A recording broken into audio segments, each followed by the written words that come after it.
St. Clairsville. For all of your IT needs, visit OmniPerforms.com. Omni Strategic Technologies, the only IT company that the watchdog trusts. Plumbers and Steam Fitters Local 83 want to thank the owners and contractors of the Ohio Valley for using their locally trained workers to help build for the future. Local 83 helps design, fabricate, and build the gas infrastructure for the oil and gas industry here in the Ohio Valley. Plumbers and Steam Fitters Local 83 is 300 members strong and growing. They also do residential, commercial, and industrial work on both sides of the river. For more information, call Plumbers and Steam Fitters Local 83 at 304-233-4445. Hey man, what can I get you? Yeah, can I have 2 Coors Lights? You got it. Hey Mike! I need 2 Coors Lights! Sure thing. With a taste as cold as the Rockies, only Coors Light gives you refreshment every time. Here you go. Thanks, Mike. Doing a great job. All right, 2 ice-cold Coors Lights. That's the coldest beer I've ever had. Hey, they don't call it the world's most refreshing beer for nothing. Okay, be honest with me. Do you really have the Rocky Mountains in your beer cooler? You don't believe it? Check it out. Man, that's pretty amazing. I know, right? I can't believe it myself sometimes. I mean, this cooler is only 3 feet wide. Coors Light, the world's most refreshing beer. Coors Brewing Company, Golden, Colorado. With great beer comes great responsibility. I'm Josh from Panhandle Cleaning and Restoration. I hope you are staying healthy. We continue to respond to structural, fire, and water emergencies. We are combating COVID-19 with our highly trained staff and latest disinfection systems, providing preventative and reactive disinfection to facilities around the region, while working with area hospitals on isolation areas and air filtering. At Panhandle, we continue to follow social distancing and hygiene protocols. We are dedicated to our community, and together, we will get through this. Hello, everyone. From the Watchdog, I'm the Storm Tracker, Darnell Foster, with a look at your local weather forecast for your Tuesday. Mostly sunny skies, a daytime high near 75. Your overnight low of 65 degrees under mainly clear skies. Clouds thicken for your Wednesday. Perhaps a few scattered showers, thunderstorms around. Daytime high near 68. Have yourself a great day, everyone. From the Watchdog, I'm Darnell Foster.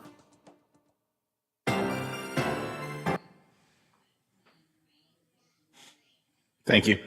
Not necessarily those of this station or its sponsors. Let's begin. Well, good morning, sunshine. You're here bright and early. It's not so bright, but you know, It's like really early. So early in the morning that I can't even think straight. Luckily, I have hilarious jokes. That's way too early for jokes. Too early for jokes, huh? It's good to know. Well, what are we waiting for? Let's start the show.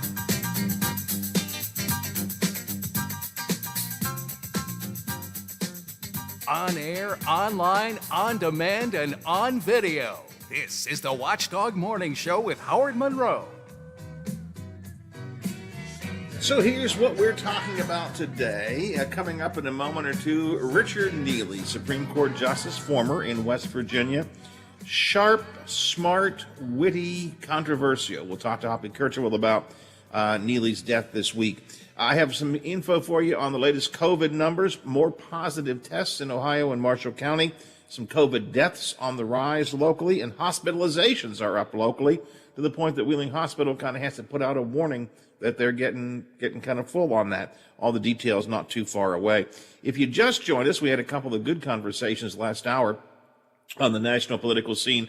Our regular Tuesday visit with Tom Squitieri, our D.C. reporter, taking a look at all the mess that's going on in the nation's capital with Joe Biden being elected and Donald Trump refusing to accept that, and conversation about what Trump might do in the future. Will he run again? How will he hold on to power?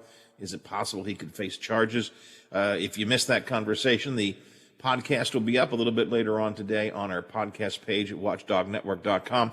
State Senator Bill Ehlenfeld and I were just discussing how the Senate Democrats will handle being in a smaller minority in the Senate this time around, and also what the Democratic Party needs to do, not the institution known as the Democratic Party, but Democrats in general need to do to reclaim the dominant power they once upon a time had.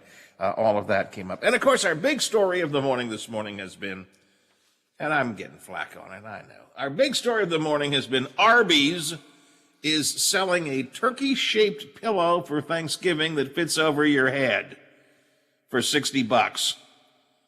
And if you go to their website, arbysdeepfriedturkeypillow.com, you can actually do a little selfie with superimpose the turkey pillow on your own head. And several of you have sent me your pictures with that. Started off with Zach Petty from the Big Seven, our weatherman this morning, sent it to me, and some of you have sent it to me to my personal email. We can't get pictures in our text service. I don't know why, but we can't. So, but if you're interested, it's arbysdeepfriedturkeypillow.com, and then you can take a picture of yourself with this turkey on your head. $60 to buy it, or they have a little contest going. Yes, I know, I'm not a stupid idiot. Well, this doesn't prove I'm a stupid idiot. I know that it's all part of a plan just to kind of get us to promote this and talk about it. But if you go and look at this thing, Biffy, you've looked at it. It's just bizarre. It's just bizarre. Yeah, I can think of much better things to spend $60 on. Yeah. Yeah. I could take $60 out, give $1 to 60 people, and I feel like I was better off than buying the turkey pillow. Anyways, all of that's where we have been and where we're going over the course of the morning this morning. It's going to be another record-breaking day, likely. We've had 2 days where the record's high has been broken here in the upper Ohio Valley, and will probably be done so again today, with temperatures probably hitting 75, 76 degrees or so. I think 75 is the, 72, I think. 75 degrees was the record set back in 1939. We'll quite likely hit that or go above that a bit later on today. We're going to see mostly sunny day, some clouds come in, rain tonight, temperature drop of 10 degrees tomorrow, 10 more degrees the next day. So enjoy the weather today. Let me welcome to the show our friend and the colleague, Hoppy Kercheval from Statewide Talk Line. Good morning, Hop. Good morning, Howard. So turkey pillow, eh? Yeah, it's been the major topic of talk this morning. I think I may have election fatigue. So. Oh, I looked at the one of the stories about it, and it says, I bet it'd be really warm and cozy inside if I jammed that thing over my head. If you're thinking about your turkey, but yeah, Howard, look, with 2020, why not jam a turkey over your head, right? Absolutely. Absolutely right. Just jam the turkey right over your head and say, this is my statement for 2020. You should take a picture of yourself with that, Hoppy. If you go to their website, arbysdeepfriedturkeypillow.com, you can you can get a selfie of yourself with the turkey over your head. Howard, we've been in this business a long time. Brilliant marketing.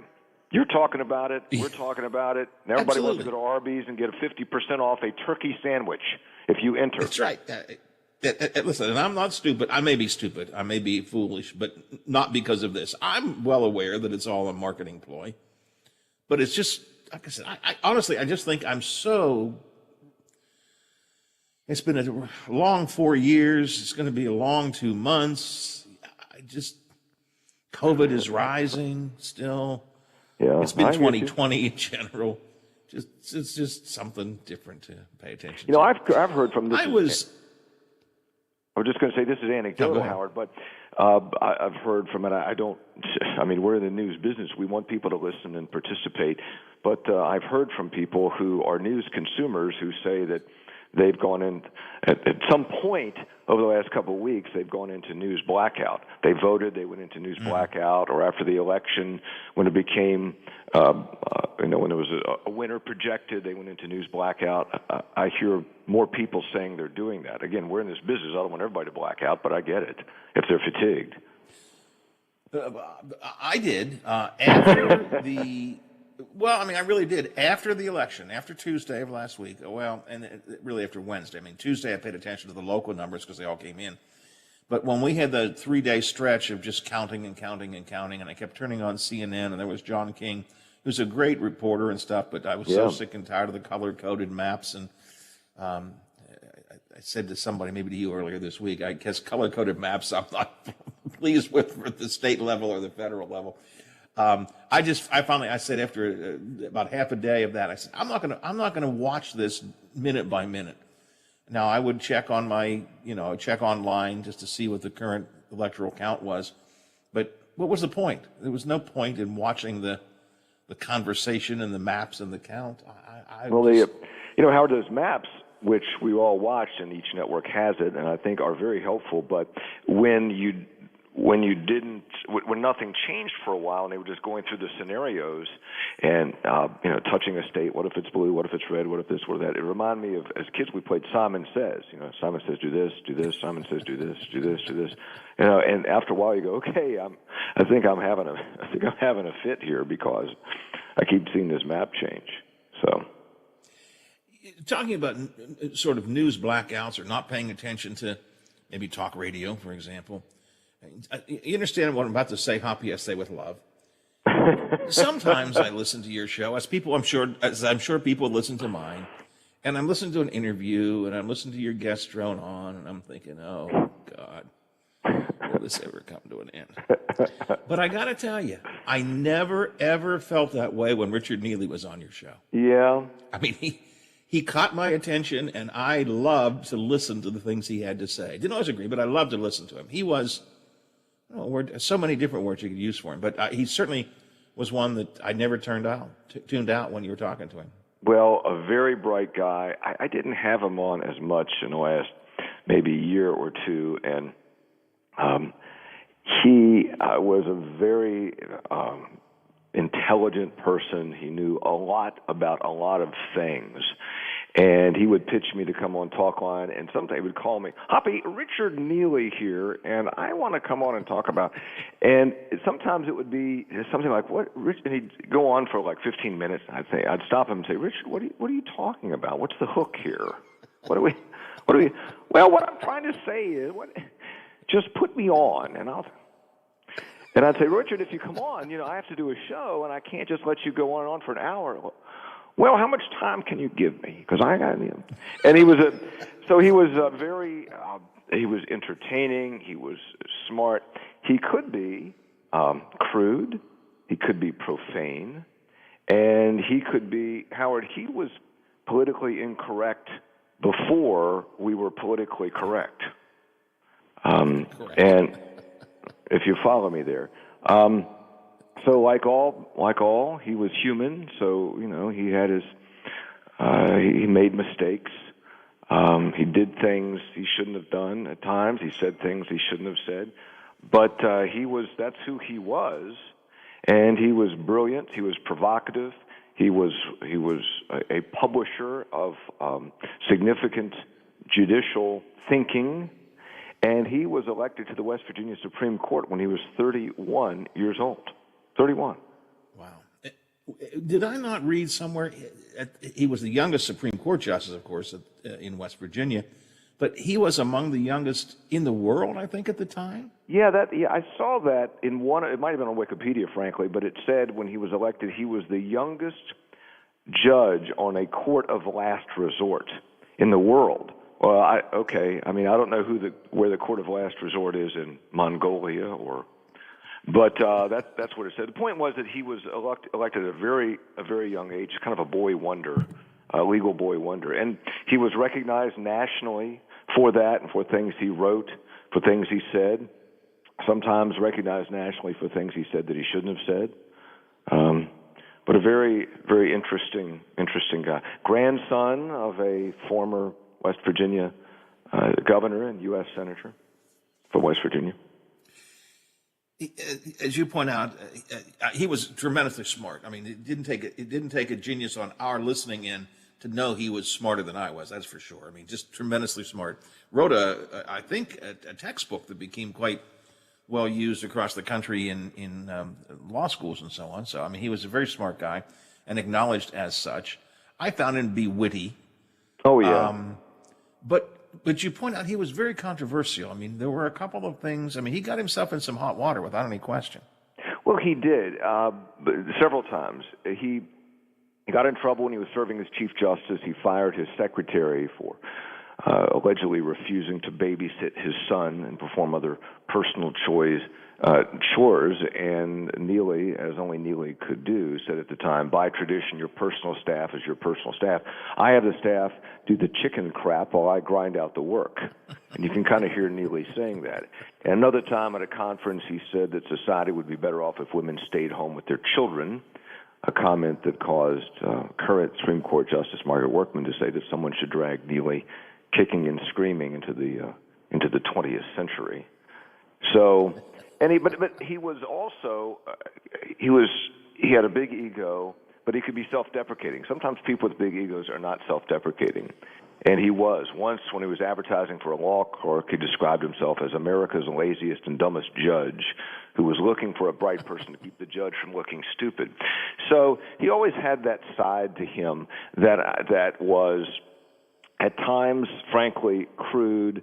At other times, it was refreshing when you consider the judiciary, which is staid, sometimes dry, and Neely provided a spark that you couldn't ignore.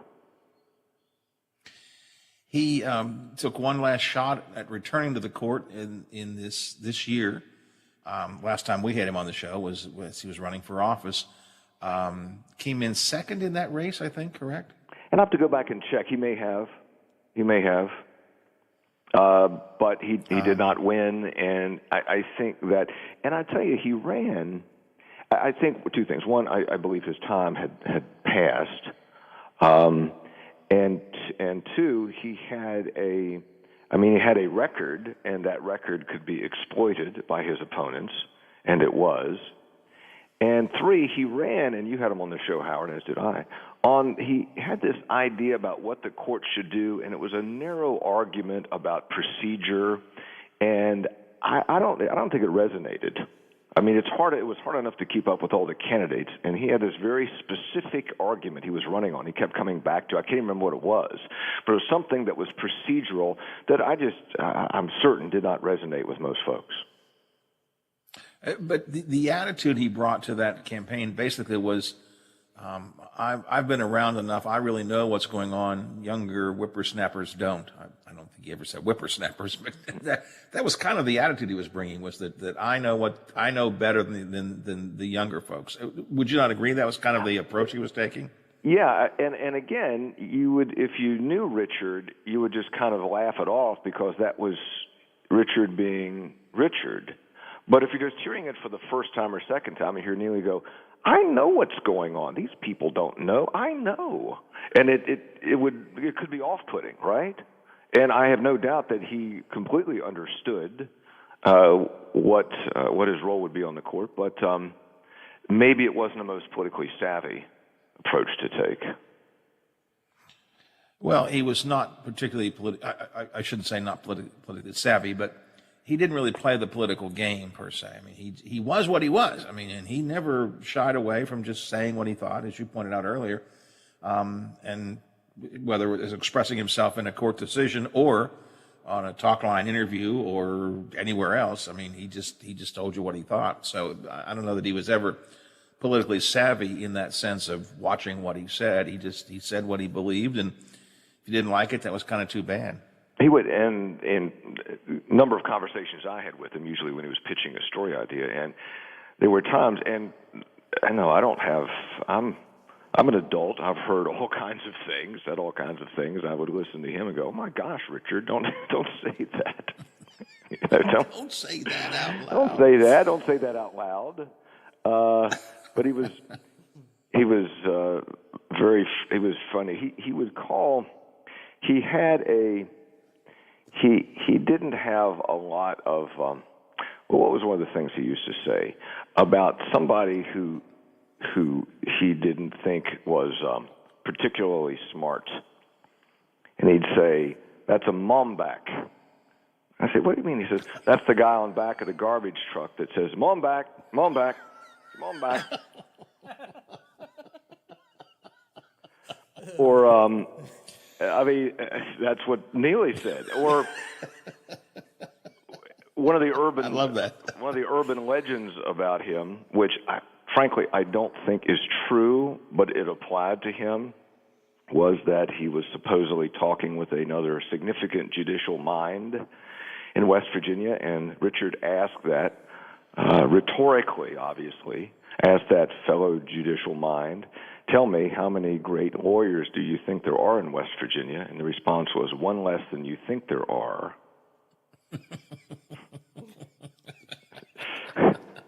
But he was a great legal mind. Oh, absolutely. I mean, brilliant, and also a patriot. Served in Vietnam, rose to the rank of captain, was awarded a Bronze Star. So just this unique... Yeah, I think that often gets overlooked. That's a good point, too. Yeah, and again, I mean, he was a West Virginian through and through, yet he was educated, Ivy League educated, and had you talked to him, had kind of, I almost put this in a commentary, I didn't know how to describe it, almost had this New England Ivy League accent, right? A little bit. Mm-hmm. Mm-hmm. He didn't talk like the rest of us always. But he was. I regret now that I didn't have him on more in the last year or two, and now as things go. And I didn't know he was sick. I did not know he was sick, and it happened very quickly. He was only diagnosed about a month ago. I was just going to ask that. I mean, he was 79, so at 79, death is not totally surprising, as I get closer to that point myself. But I hadn't heard any rumors, and you would hear this kind of stuff much more than I would, but I hadn't heard any rumors, certainly even during the campaign, that there was any health issues there. I guess it was liver cancer that took him, and it came on very quickly, apparently. Is that correct? Is that what you understand? That's correct. That's what Mike Callahan, his law partner, said, that it was liver cancer. He was diagnosed just about a month ago. They started very aggressive treatment. Mike said he did not respond well to that treatment, and so it happened very quickly.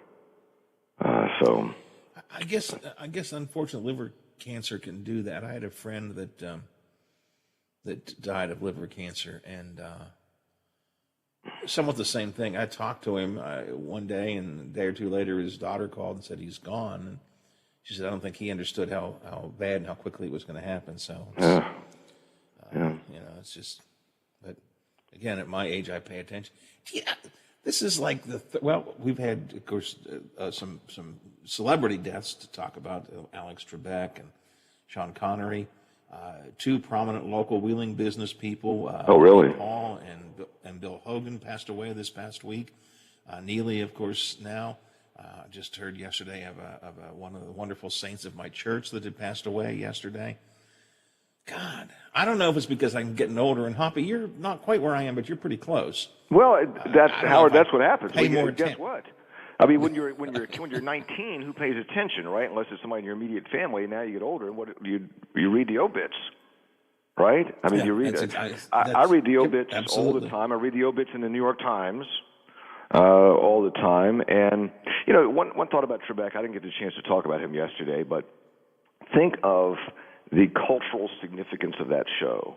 At a time, during the tenure of that show, we have gotten to the point where everybody is questioning what are facts, what are the real facts, and are these alternative facts?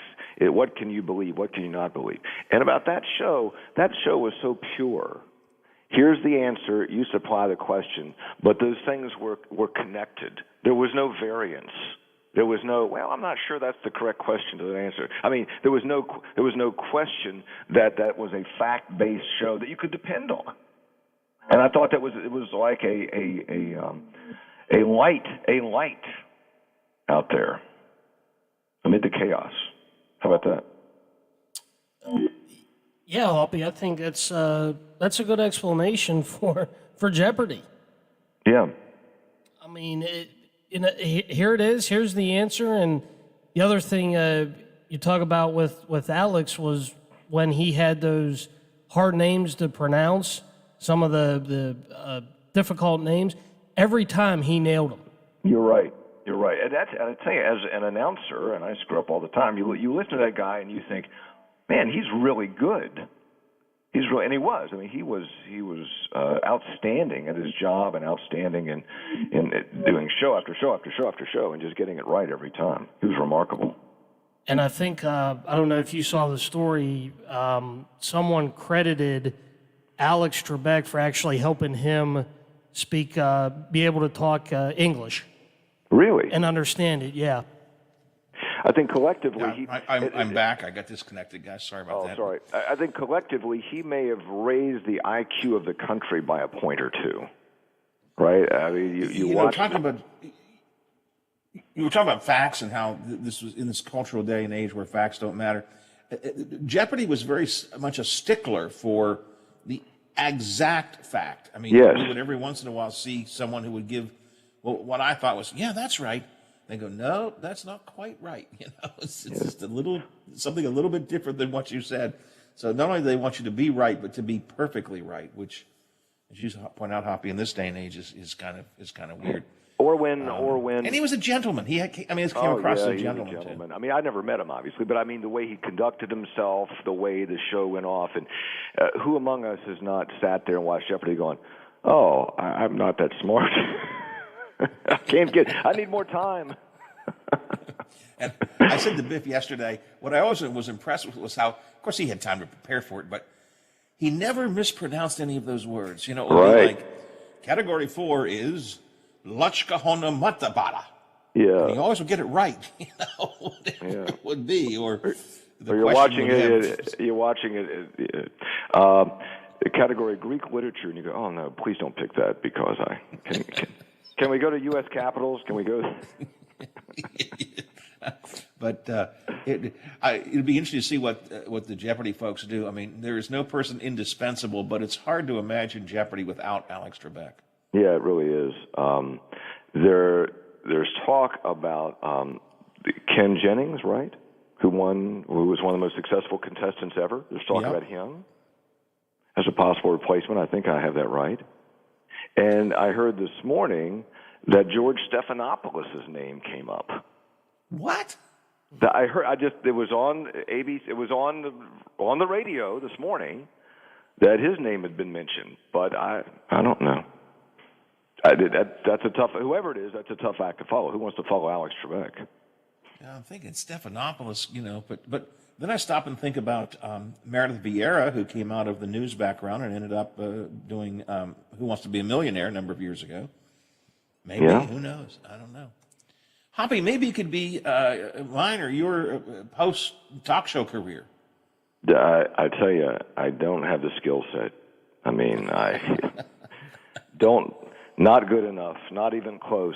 I mean, he was, as Biff said, I mean, and you alluded to go through all that, and I realize it's taped, but to do it flawlessly, that is really, and flawlessly to the point where you don't notice, right?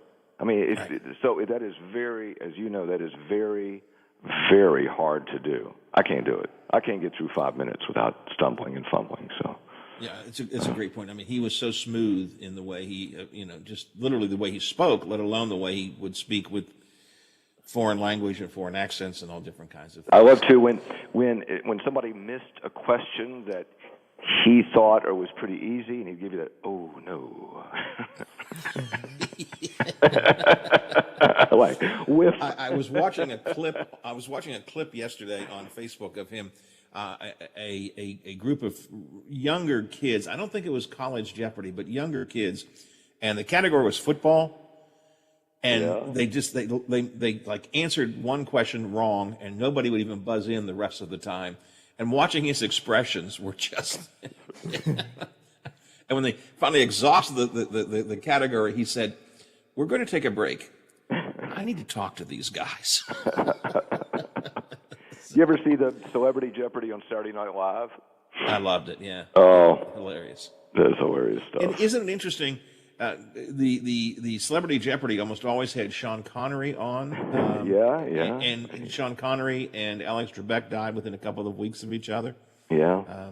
Kind of interesting. Yeah. All right, Hop, what do you got coming up today? Statewide Talk Line. It's not far away. Well, what do we have? Hold on a second. I probably was in heavy show prep there for a minute. COVID-19 czar Dr. Clay Marsh, because our cases are heading back up. Okay. Harvey Payton, who is a member of the West Virginia Democratic Party Executive Committee on something you've been talking about. How did the Democrats get their act together in West Virginia? Republican State Senator Patricia Rucker from Jefferson County. She won a very tough re-election fight over in the Eastern Panhandle. She's chairman of Senate Ed, a very important position. And we're going to talk, Howard, to an individual, a West Virginian, who would have been on that flight 50 years ago, November 14th, with the Marshall football team, but because of a death in the family, was not on the flight. And he will join us coming up at 11:30 today. Eugene Jones is his name. Oh, that sounds intriguing. You wonder, well, you'll ask him, I'm sure. Do you feel like you were blessed in having missed it, or do you feel cursed in the sense that all your friends were there and you weren't? I don't know. That's a great question, and I will get to that with Eugene this morning. So that and more coming up on Talk Line. All right, 10:06 today, right here on the Watchdog. Thanks, Hop. Always good Thanks, talking guys. to you. Talk to you again Good talking soon. to you. Bye-bye. 9:37, 23 before the hour on the Watchdog Morning Show. Before I get to news, Biffy, why don't we get this little Jeopardy clip in from yesterday? Last night's episode of Jeopardy was the first one since Alex Trebek's death. So before the episode aired, the executive producer paid tribute to Alex Trebek at the beginning of the show last night. I'll take Alex Trebek. Yes. Who hosts? Oh, wait a minute. That was. Hang on. That was yesterday's. That was yesterday's. Yep. Let's try this. I'm Mike Richards, the executive producer of Jeopardy. Over the weekend, we lost our beloved host, Alex Trebek. This is an enormous loss for our staff and crew, for his family, and for his millions of fans. He loved this show and everything it stood for. In fact, he taped his final episodes less than 2 weeks ago. He will forever be an inspiration for his constant desire to learn, his kindness, and for his love of his family. We will air his final 35 episodes as they were shot. That's what he wanted. On behalf of everyone here at Jeopardy, thank you for everything, Alex. This is Jeopardy. And again, they'll be running episodes up until Christmas Day. If you don't watch the final episodes that have been taped of Alex Trebek. I don't know what they'll do after Christmas. I'm kind of making a guess. They may go back into the archives and run a couple of weeks at the end of the year of old shows. I don't know that. I'm just kind of guessing that. Maybe between Christmas and New Year's, things are kind of quiet anyways. They may run some old shows. And then at some point, they got to figure out how do you move forward. All right, we have to move forward very quickly with some news. And then I want to get some COVID numbers in here.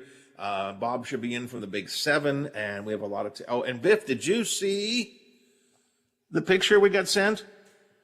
Yeah, I got it. Steve from St. C. Yeah. Put his turkey pillow on and took a picture and sent it to us. I got it. I don't want him to get offended by this, but it kind of looked like it fit him. You know what I'm saying?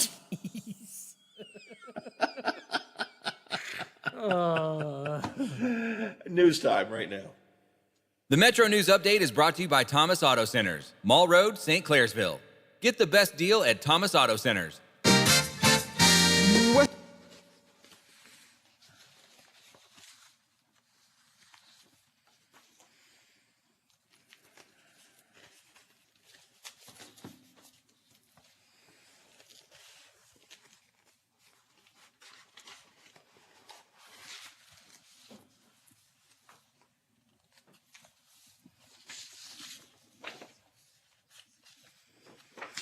Biff will come back with coronavirus.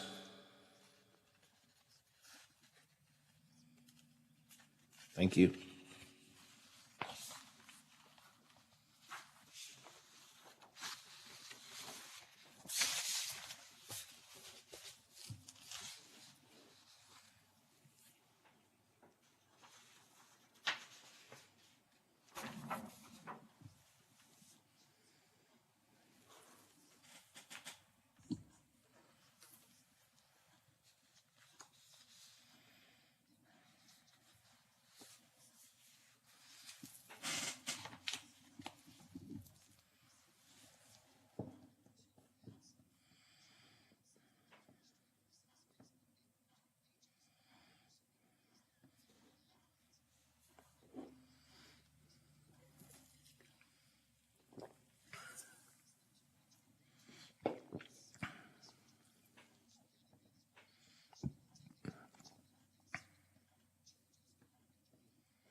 The COVID-19 list now. The Steelers set to play the Cincinnati Bengals at Heinz Field on Sunday. Steelers laying 7.5 with a total of 47.5. Pitt Panthers bet down to a 6.5-point road favorite at Georgia Tech. Pitt coming off a 41-17 romp over Florida State. Maryland with an upset win Saturday over Penn State 35-19 as a 27.5-point underdog. Penn State this week a 3.5-point road favorite at Nebraska. The total there, 57.5. For vsin.com, I'm Mike Sennett on The Watchdog. Hello, everyone. From The Watchdog, I'm the Storm Tracker, Darnell Foster, with a look at your local weather forecast for your Tuesday. Mostly sunny skies, a daytime high near 75. Your overnight low of 65 degrees under mainly clear skies. Clouds thicken for your Wednesday. Perhaps a few scattered showers. Thunderstorms around. Daytime high near 68. Have yourself a great day, everyone. From The Watchdog, I'm Darnell Foster. Hi, this is Chris Lawrence from the Metro News News Team. Join us weekdays on the Watchdog Morning Show with Howard Monroe for the latest regional news around West Virginia, along with news and weather from WTRF-TV and Bill DeFabio on sports. We give you the Ohio Valley's most comprehensive morning news right here on the Watchdog. The perfect cure for your quarantine blues. The Watchdog on Facebook Live. Watch The Watchdog weekdays on Facebook Live, beginning with the morning show with Howard Monroe at 7 a.m. Local talk radio, Watchdog style. Give us a call and tell us what you're thinking. Locally, 304-214-1600. Out of the area, toll free, 866-514-1600 or 304-232-8255. COVID-19 update. Continuing coverage of the year America shut down continues on the Watchdog Morning Show with Howard Monroe. Well, let's take a look at some of the latest COVID numbers. They're all going the wrong direction, that's for sure. Positive tests are up, hospitalizations are up, deaths are up. Wheeling, Ohio County Health Department yesterday announced the 10th death of an Ohio County resident from complications related to COVID. The individual had been hospitalized at the time of death. Over the weekend alone, Ohio County saw 71 cases of COVID diagnosed just this past weekend. So the COVID numbers are still going up in Ohio County. Marshall County, turn the wrong page here. Marshall County is watching their numbers go up. 21 new cases in Marshall County and their 7th COVID-19 death in Marshall County. 65-year-old male who was a resident of the long-term care facility at the time of his passing. And 21 new cases in Marshall County. Ohio and Marshall County, of course, both this week are continuing additional testing sites. In Ohio County, they're at the Warwood Fire Department, the West Liberty, no, not West Liberty, that was last week, the Warwood Fire Department, the Valley Grove Fire Department, and the Wheeling Island Fire Department. And in Marshall County, they are continuing to have additional testing being done at the Marshall County Health Department. And also, I think it's today at the Cameron City building. More info on the Marshall County Health Department's Facebook page if you're looking for that. Upriver in Brooke County, they have 3 positive COVID cases at Brooke High School. And so Brooke High School and Brooke Pre-K programs will operate on remote learning the rest of this week. Then Brooke schools will be off the following week because of the Thanksgiving break. So the Brooke County schools will be, a couple of the schools will be on a remote learning for the next several days and then off for the following week because of COVID cases in Brooke County. Wheeling Hospital says they've seen a rise in COVID-19 patient numbers. Doug Harrison from the Wheeling Hospital CEO put out a statement saying we're seeing an uptick in positive COVID cases at Wheeling Hospital. As much as patients can utilize our numerous outpatient locations for care, that would be ideal. We talked to Rex Lazier, the medical director of the urgent care facility, last week, I guess it was, that unless you need to be in the hospital or need to be in the emergency room because you think you might be admitted to the hospital, use the urgent care facilities as much as you can. Doug Harrison says, remember, we have numerous off-site lab draw stations, walk-in clinics, an urgent care center that's staffed and ready to see patients. We also remind patients that we are still, the hospital, still limiting the number of visitors into the hospital during this time. If your doctor or your medical care professional uses telehealth visits, use telehealth. You can use, they have used something called WebEx or Zoom or FaceTime, or depending on whatever method your medical care professional uses. I know that Wheeling Hospital has developed a telehealth protocol that keeps your information safe if you're doing that. So basically, Wheeling Hospital is seeing an increase in COVID cases, and in order to A, keep other people safe, and B, to make sure they have enough room, they're recommending, unless you have to go to the hospital, then go to one of the if you're going to get lab work done, go to one of the lab draws someplace else. If you have a problem that you think is not an emergency, as it's not a gunshot wound, you're not going to be admitted to the hospital, go to urgent care or one of those cases. And Doug Harrison says, as always, remember to wear your mask and social distance. And in the state of Ohio, Governor DeWine calls it an unprecedented spike in hospital admissions. As of yesterday, 2,533 COVID patients are in hospitals in Ohio. So, again, what we're seeing are the triple threat. Number one, positive cases are still going up, and significantly. It was only a couple of weeks ago that we were talking about how surprising it was to see double-digit cases in Ohio County, for example, meaning 10, 11, 12, double digits. Now we're into the multiple digits. Well, it's still double digits, but it's 20, 30, 40 in some cases. Same thing in Marshall County, where the numbers are going up significantly. So we're seeing positive cases rise. We are seeing hospitalizations rise to the point that Wheeling Hospital is putting out a reminder, if you don't have to go to the hospital, don't go to the hospital. Get your medical care done at other facilities if it's possible. And same thing in the state of Ohio, where they have an unprecedented spike in hospitalizations. And then number three, deaths are rising. We've had several deaths, a new one in Marshall County, a new one in Ohio County just yesterday, and then several deaths have occurred over the last couple of weeks. So really over the last week or so. So it ain't getting any better. It ain't getting any better. And, Biffy, we're keeping our eye on what's going to happen come football this weekend. Yeah, we are, because Ohio County, and of course Ohio County is going to affect two teams, Wheeling Park and Wheeling Central. They need to be either green, yellow, or gold. And the same applies for Marshall County. For John Marshall, they need to be same thing, either green, yellow, or gold. And looking at I find this kind of weird that the map from looks like yesterday was updated at 5:30. It took them all the way to 5:30 to update the map for yesterday. So we are... And that's the DHHR map. That's the DHHR map, yes. We are in, Ohio County is in gold right now, and Marshall County is still in orange.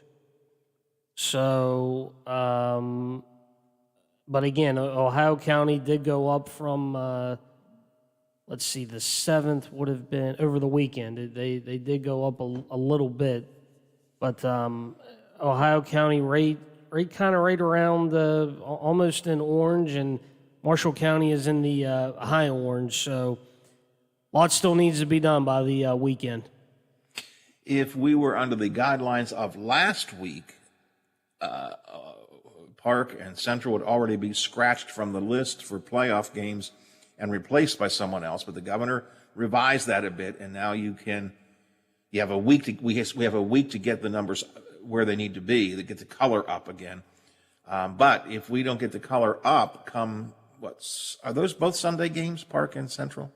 Actually, all three of them are Sunday games, yes.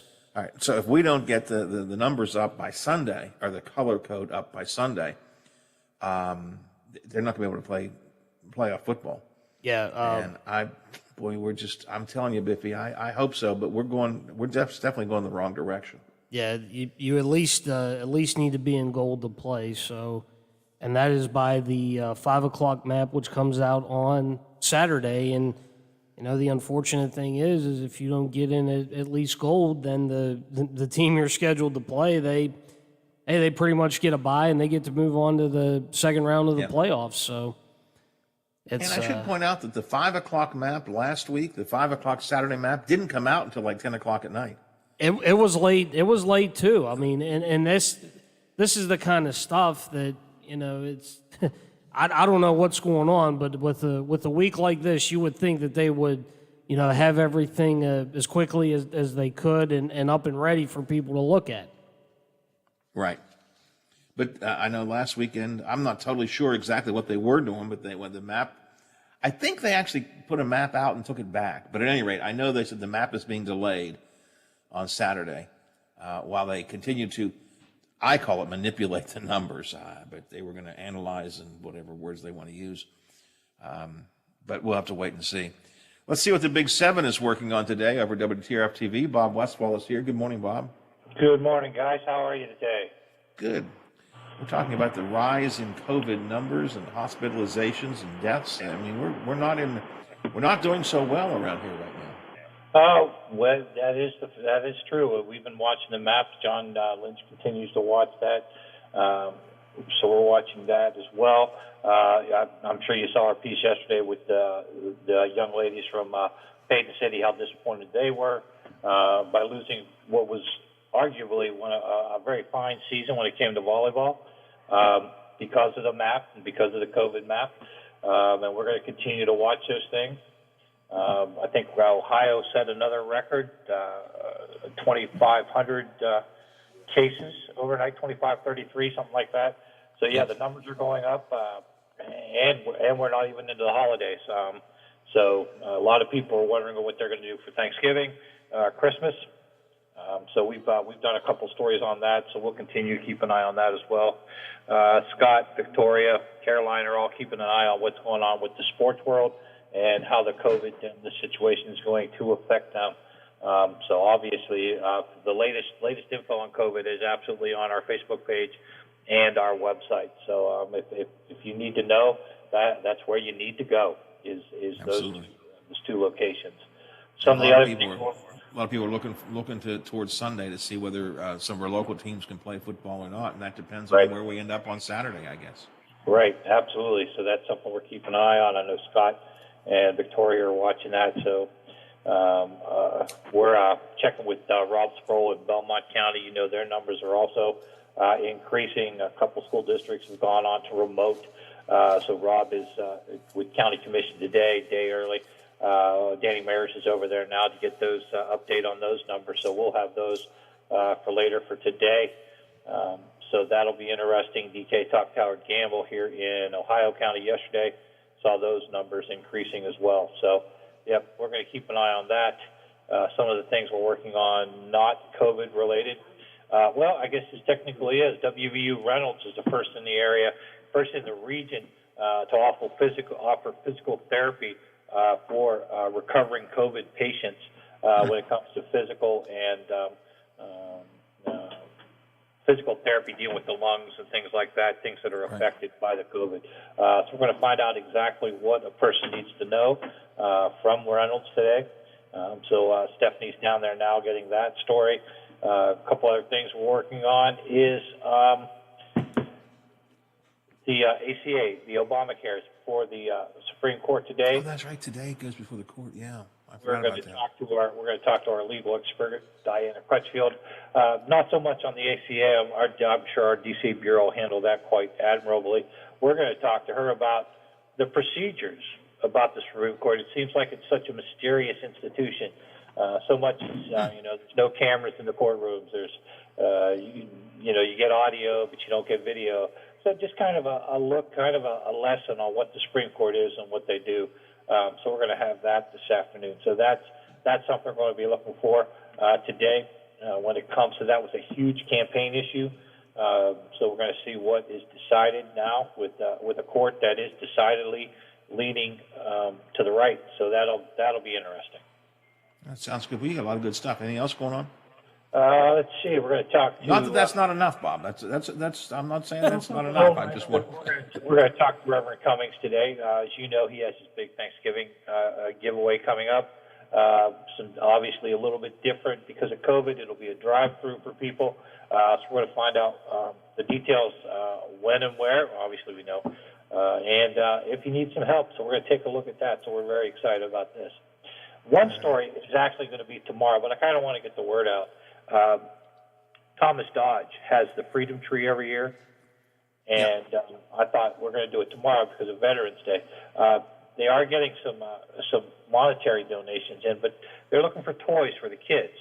So maybe we're going to do a story. We're going to talk to Robert tomorrow, but thought maybe we might get the word out a little bit early today and just let people know that for Veterans Day, that's something we could all do. People can find things at noon, 5, 6, 10, 11, 5:30 statewide show, and always at WTRF.com or the WTRF Facebook page, right? Yes, sir, all the time. All right, we'll talk to you soon. Thanks a lot, Bob. Got to run. I got to say sayonara, see you, bye-bye, farewell. Got to go, got to get out of here. Kirchhoff's got the calm coming up next. But as for me, good Lord willing, creeks don't rise, bat phone doesn't ring, I don't get impeached, I don't retire, I don't have too much overeating, and my ticker keeps on ticking. And Teddy says it's okay to go back to work tomorrow. Granddad, I shall return tomorrow morning, 7 o'clock, when they go run to the big gig. Are you back with me, Biff? I'm back for a Wednesday. We're going to keep on doing it till we get it right. That could be a long time. Indeed. The Watchdog is FM 98.1, AM 1600 WKKX Wheeling, FM 97.7, AM 1370 WVLY Moundsville. The ABC News is brought to you by Thomas Auto Centers, Mall Road, St. Clairsville. Get the best deal at Thomas Auto Centers. In Congress, the case is the third challenge.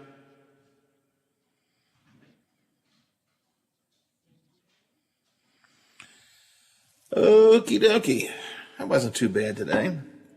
Hoppy was very talkative. I said it in a good way, but, you know, he was very talkative today.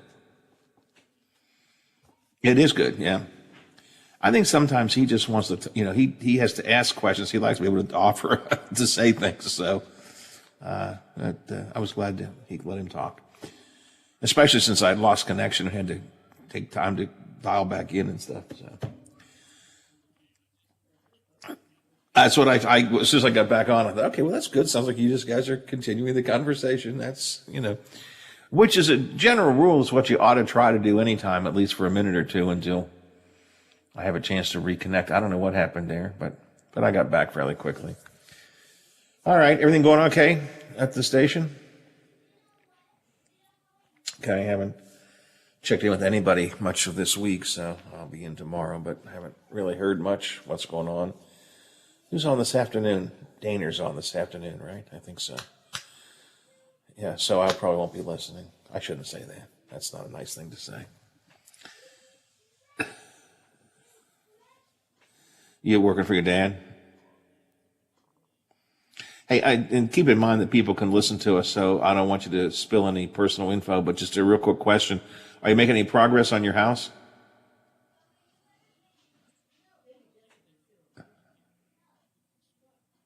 Okay.